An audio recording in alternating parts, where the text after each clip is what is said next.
start our meeting. We have Debbie Kelly, Doug Ellis, Commissioner Delger, myself, and 2 members of the public.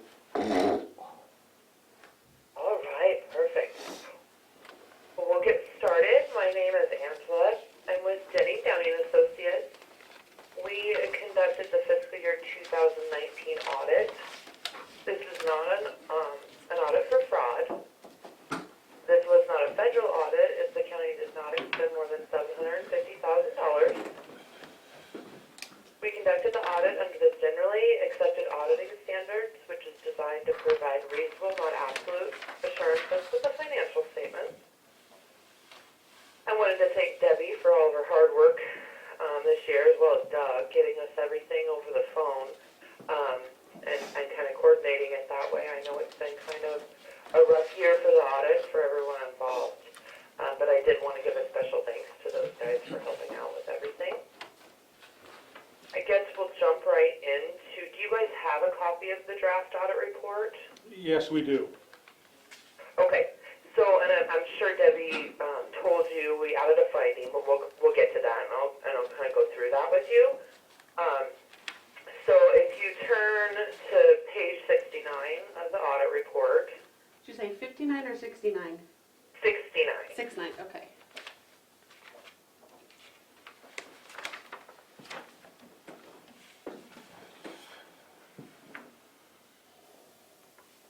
Everyone there? Yes, Yeah. we are. Thank you. Okay, perfect. So the finding number 1, now this, a lot of people kind of get a little bit confused. So there's usually a couple different ways this, these uninsured and uncollateralized deposits can go. So first of all, we look to see if you're in compliance with the Montana code as far as how much, of your uninsured deposits is required to have pledged securities. We didn't find an issue with MCA, but part of our jobs as auditors is to disclose risks to the public. So all this finding is saying is even though you are in compliance with Montana code, there is still over $385,000 in your deposits with financial institutions that's not insured or collateralized. So in the event of a bank failure, that money would be lost. So that's all we're disclosing here in this finding. Does that make sense to everyone? Yep. Yes, it does. Okay. So finding number 2, this is your solid waste fund, and this is a continued finding from last year. So you guys had a short-term deficit cash balance at the end of the year, which resulted from getting a short-term loan from the PELT fund to cover that, so you wouldn't have that deficit cash at year end. But that short-term loan increased another $136,000 over the prior fiscal year. So it kind of looks like that fund is really going downhill fast. And I know you guys, I think I've seen it in the minutes where you were contemplating potentially getting a loan or something to address this issue. So I know you guys have been thinking about it, and you're trying to come up with a solution as to how to fix it.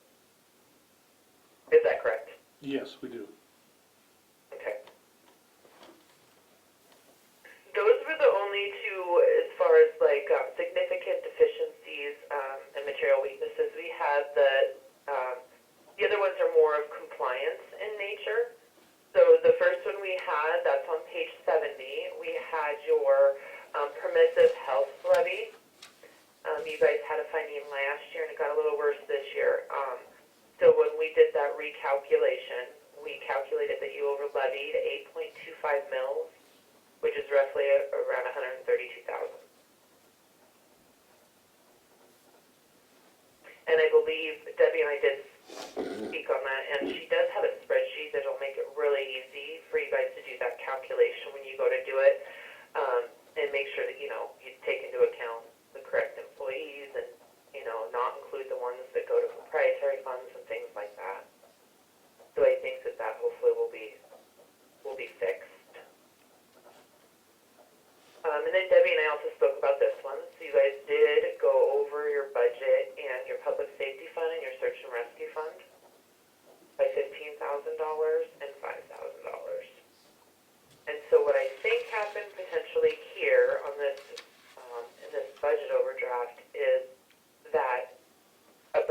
actual wasn't completed after all of the closing adjustments had been made. So you always want to make sure that you run that final budget to actual after closing to make sure no funds go over budget, because at your end you have to accrue a lot of expenses like for payroll or accounts payable or those types of things that aren't on the books yet, but they actually do pertain to the fiscal year you're closing out. So you just want to run that final budget to actual. Does that make sense? Yep. Okay.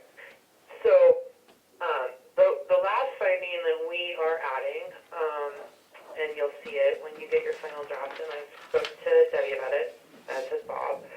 So there was an unallowable transfer from the Canyon Ferry Broadwater Trust Fund to the county. So the situation that we looked at was, and we got all the supporting documentation, is there was a donor that made a donation, and it went to the trust board, and then the trust, it appeared, turned around and gave it to the county. But from an auditing standpoint, we view that as unallowable. The donor gave it to the trust, therefore the trust should have spent that money, not then transferring it to another governmental entity. Does that make sense to everyone? Yep. So I guess with those ones, you just want to be very careful and make sure it's being used specifically as the trust indicates that it should be spent.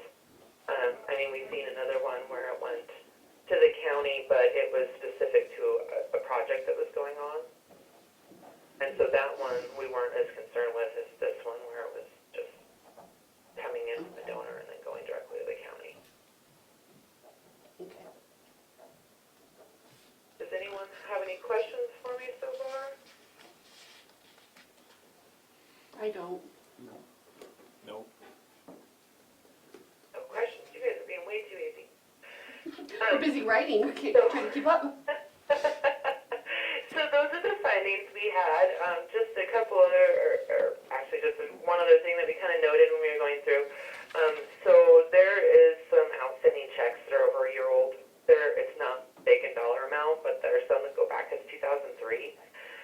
What we recommend is turning those over to that unclaimed property division of the state of Montana. Then people can follow up and go out on that website, and if they see their name, they can collect that money. There's a lot of people out there that don't even know that they have money sitting out, with anyone. So that's an easy way to do it. We just recommend following up, especially on your outstanding warrants over a year old every year. If you know the party, reissue the check. They're no longer valid after 1 year, so Montana code states that they need to be followed up on and dealt with. Okay. Other than that, looking through everything, did you guys have any other questions or anything like that on your audit report draft? No, I didn't. No. Kind of the standard. So in looking at your prior year findings, you guys had a finding for the Deep Creek Fund accounting issues where it just wasn't being recorded on the books quite right. It's just modified accrual, and it was more of like being recorded on a cash basis. I didn't repeat that finding because the amounts that occurred that weren't quite correct in 19 weren't significant. So I didn't repeat the finding. That's why you don't see that one in the audit report this year. And that's, you'll note that at the end of the audit, we put not repeated. You also had the solid waste last year, which we did repeat, as well as the permissive levy. And then you guys had a federal hazard mitigation grant finding for the match not being completed. I did do testing on that, not as far as Kim went last year with the federal portion, but I did check to see, and everything looked fine this year to me, so I removed that finding. Okay.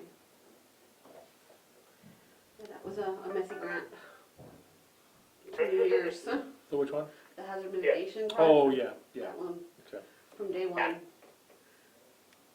So overall, I thought the audit went really good this year, and once again, I just wanted to say thank you for everyone's hard work and working with us, trying to do this all kind of in a strange manner this year. Not being able to see each other face to face kind of presented its own frustrations and problems, I'm sure, on both Yeah. sides. So I wanted to thank thank you guys again for everything.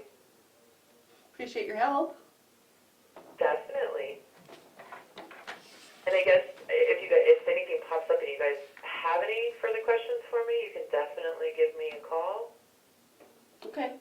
Okay, Okay? do you have anything else, Doug? No other questions? No, I think we're good. Thanks, Angela. Thank you. Thank you. All right. Thanks, you guys. You guys have a great day. All right, have a good morning. Talk to you later. Okay. Thanks. Bye. Bye.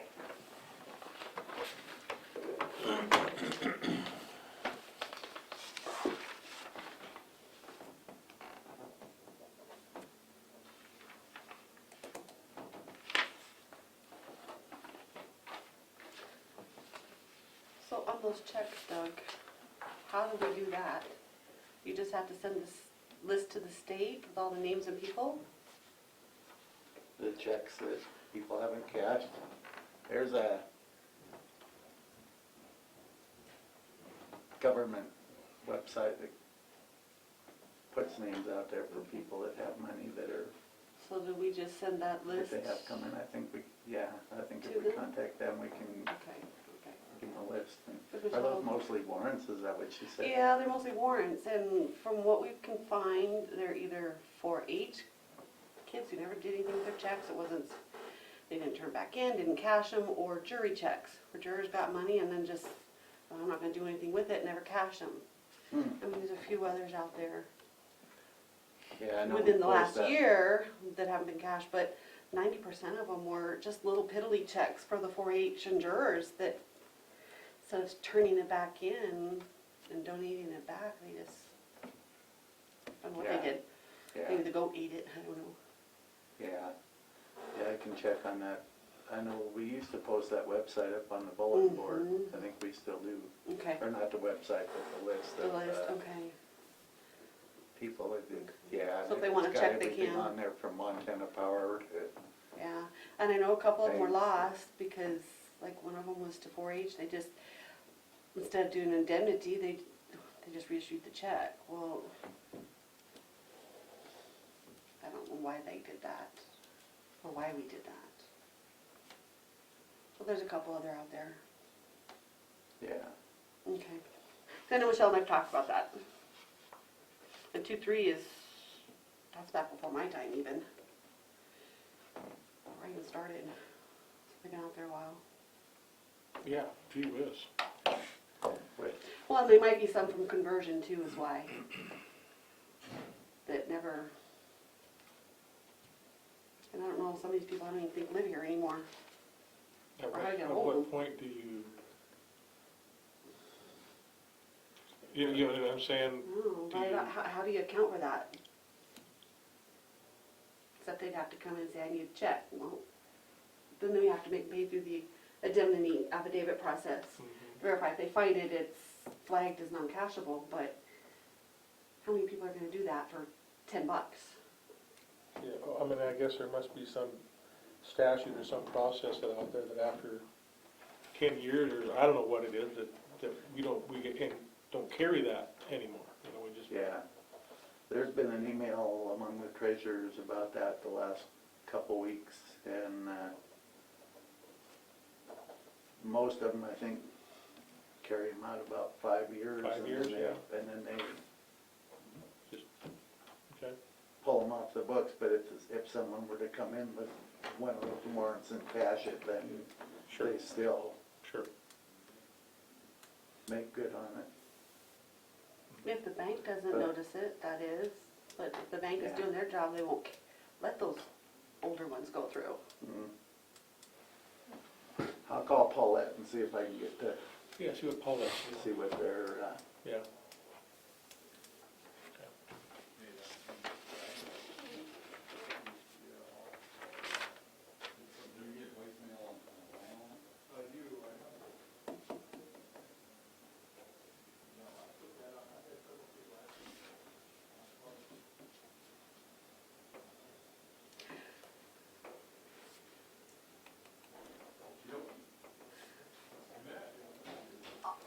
On those deposits that she talked about, Doug, is that like cash that we don't insure? I think Or is it something the bank needs to do that isn't doing? Yeah, we have with the bank, I have a secured, so much is secured. And we just bumped it up a little bit last year, but this year because interest rates are so low and everything, I've been keeping a lot more money in STIP than I usually do. Oh, okay. So the bank account's been running a little more than normal, but when you're only getting 0.35% interest, it's hard to put an investment out there for 3 or 4 or 5 years at that amount of interest. It's kind of hoping that the interest will come back up and. Maybe interest more in the bank account. Right, yeah. Okay. So yeah, I'll just have to get a hold of the bank and have them bump up our secured assets a little bit. Okay.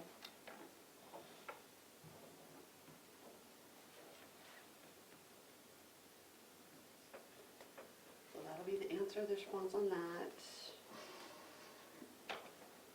How do we want to address the increase in solid waste as our response? Well, Because if the state don't like it, they'll keep getting after me until we come up with a plan that they'll accept. right. So,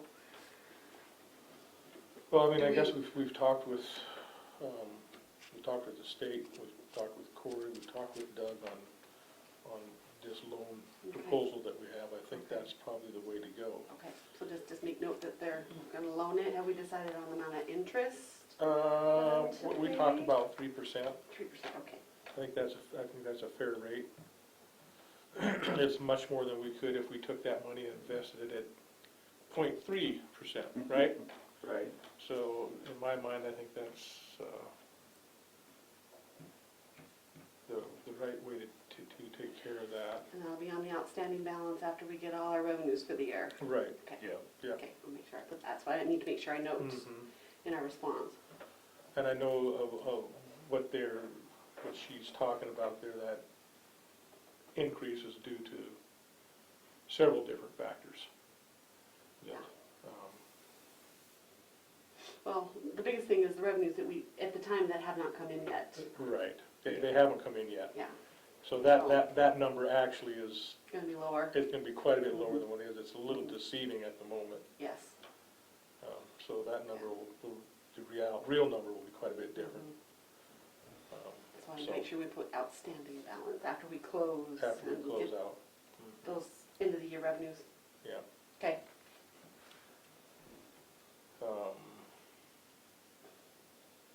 I think that will get that fund back where they need to be. They're,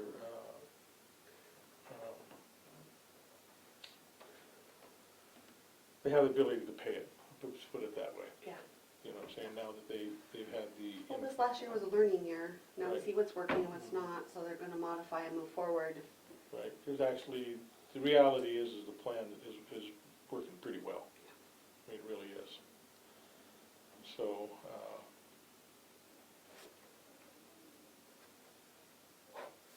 and then they can also, I think the other part of that, the idea behind that plan is they can start building their CIP as well, which is important for them, because we know that their equipment is aging, Tipping floor. and, you know, we need to start thinking about the future Some for them. canisters, I know they got some new ones, but Right, some of them are pretty old and they're harder to keep up. right. Been welded a few too many times. And those new canisters that probably will be actually an additional revenue source, huh? Yeah, You know, it should be. for them. They're getting a lot of demand from businesses Good. that are asking for that service. Well, and if people are dumping in the public canisters instead of using them themselves, Right. or they gotta have a way to cover it. Well, that's what's been making it work. They've recovered a lot of stuff that they were not previously, Yeah. so. Well, they've been doing good, working hard. You know, Josh has some new ideas Mhm. that I think are gonna be very beneficial in can save the fund some money in the way it was operating, and that was kind of the whole idea. So we told everybody when we implemented this plan that we would look at it again in a year Yeah. and reevaluate where we're at and make those changes. Yeah, So, we'll do that. we're still in uncharted territory, so, But, is that anything else that we needed a response for? we have our answer on the permissive. It'll be the same as we did last year. We'll just reduce the number of meals we mill this year Okay. to get to that overage. She's using last year's value of mills, so the mills could be less, or I'm sure will be less. It's just reaching that monetary overage.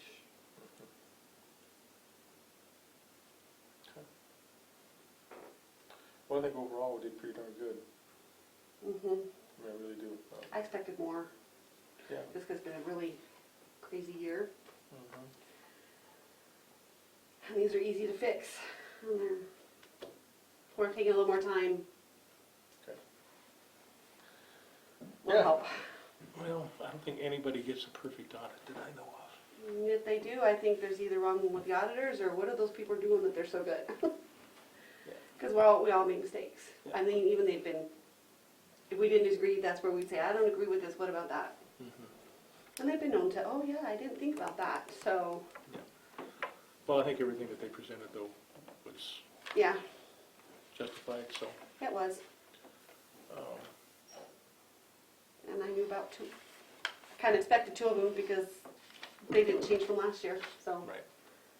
The only new ones was the collateral and that report, which in the past they've helped me with, and last year being short and Kim out of the office, I didn't realize they hadn't done that, so now I know where to go.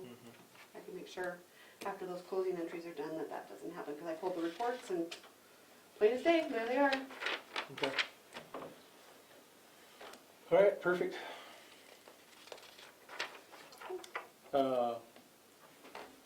We have to sign that then. There will be some things that we'll have to sign. We won't until they take the draft off, because they're gonna add, I have to get our corrective action, and they add that to the last pages of our audit. Okay. And then once we get all those things signed, then we'll get they'll file the original electronically. I think there's a couple of things I have to do to get it off to their clearinghouse or something like that. So, Okay. and tomorrow's the due date, so we're Okay, trying to get that done, all right, so we don't miss the deadline. sounds good. I guess just let us know and we'll put it on our agenda and we'll take care of that. Okay. All right, I don't have anything else. Do you, Mike? I don't have anything, no. All right, thanks, everybody.